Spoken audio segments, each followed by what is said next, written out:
Hello guys and welcome back to my channel, and today I'm going to show you how you can change your BeReal emoji or Bitmoji in BeReal. So firstly open up your BeReal account, then click on Discovery,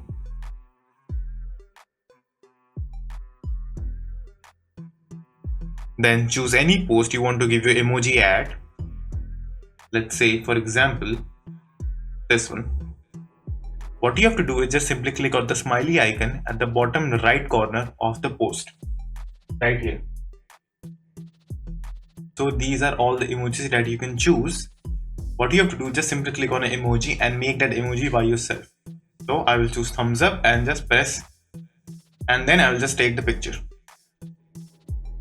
and then I will just press, and then I will just press yes, and then I will just press the tick mark.